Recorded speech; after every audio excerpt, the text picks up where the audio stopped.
Hello, great and wonderful people. Welcome back to our channel. Indeed, there have been a lot of talks about insecurity in Nigeria, and a lot of persons have been saying that as the Vice President of Nigeria, Yemi Osinbajo, had been quiet about some certain things. And of course, some persons have come up and said, have credited some statements to the Vice President, insisting that he made some reports on IPOB, speaking that IPOB ought to be crushed and all that. Well, as we speak, the Vice President, via his media persons, have decided to speak concerning this matter. And before we do so, we'd like you to subscribe to our channel by clicking on the red subscribe button. Beside it, you will see a bell notification icon. Please go ahead, click on it to get notified as soon as we update our channel on YouTube. Well, the Vice President of Nigeria, I'm talking about Senior Advocate of Nigeria, San Yemi Osinbajo, has denied reports that he made any statement at all threatening that indigenous people of Biafra, IPOB, must be crushed by fire, by thunder. A statement from his media office said, "It is not even in the character of the Vice President of Nigeria to make such statement or the manner in which it was said. The alleged statement is all lies. The Vice President has always called on all Nigerians to unite and build this country. Osinbajo is concerned about the security of the lives of all Nigerians and ensuring that security agencies protect all Nigerians. Please ignore the fake newsmongers and lie merchants." Now, this is actually the statement he made on IPOB. "In all our previous engagements with northern and southern leaders, we all came to the consensus that Nigeria is stronger and better together. On Fulani herders killings, we must condemn killings of any kind.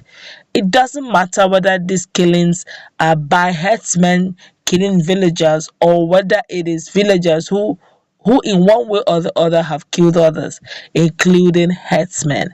I think it is important that we condemn these killings. There is no reason at all why anyone who commits these offenses will escape.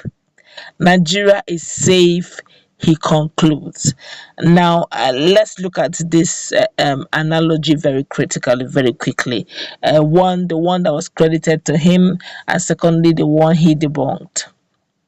Let's look at the person of Professor Yemi Osinbajo.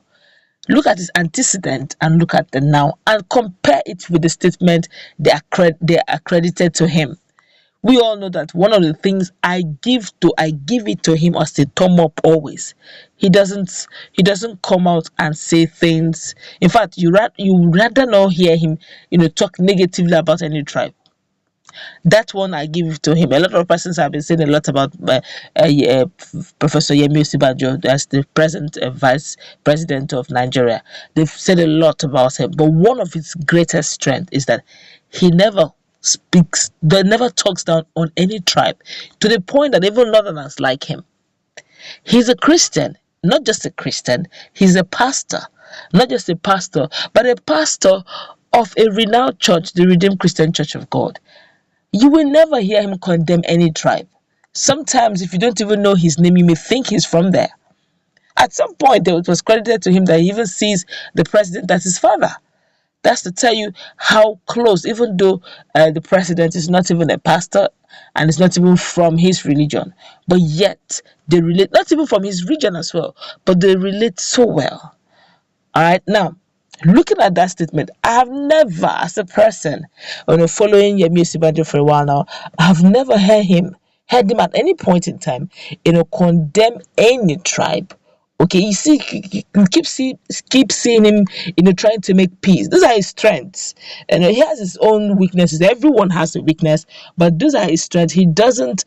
Instead, you keep hearing things like empower. Some of this brainchild, some of this lovely economic ideologies actually came from him, like Empower. Empower was actually his brainchild, was actually his pet project before it was moved down to humanitarian ministry. And now there's also one credited to him. I'm yet to, maybe by the time they're done with the project, we would see how they would conclude the giving away of those property. It talks about building houses for the very poor.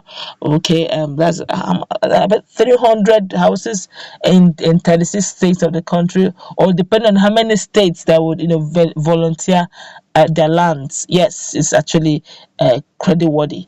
Where he said it's true. Where he said Nigerians that the federal government is thinking of giving Nigerians about 300 Nigerians to become landlords, house owners, so that the issue of housing will be reduced to a barest minimum. Those are brain projects that if we keep propagating this, it will paint this administration a bit better.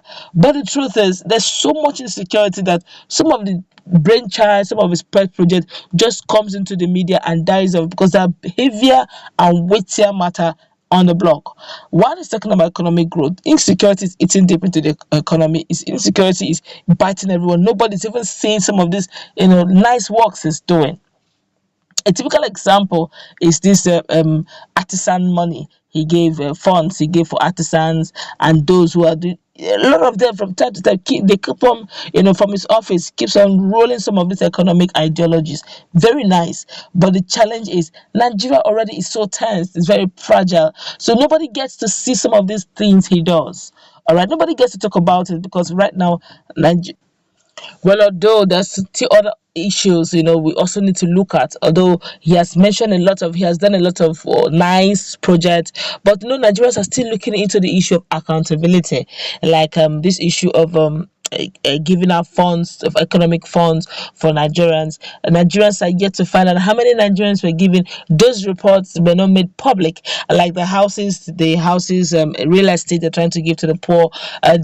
The winners have not been announced, and Nigerians have not been given report, the progress report on the project, how many persons have gotten, what are the criteria or criterion, I don't know how many they're actually putting in line, and what reports, so that they say, okay, how many million have been spent on this. Nigerians get to hear the amount, we don't get to hear or see the persons who are beneficiary to this very lofty, beautiful ideology. So I guess some persons are still, betting their eyes, some persons are doubting the authenticity of some of these economic projects. But in all, the fact that he has even made an attempt to elevate, the pains and economic crunch of Nigerians is worthy of, applauding. It's worth applauding him over. But then there's still more to be done. Accountability is one of them. Nigerians are used to the level of corruption and looting to the point that when we get to hear things like how many billion, begin to raise eyebrow. Are you sure the common man have gotten this? So I guess to make it much, much, much better, there should be accountability and transparency in some of those things so that Nigerians may get to trust maybe himself personally over this matter. But then this is just to say from his media presence that of course he never said anything about IPOB to be crushed or be shut down, but rather he declared peace.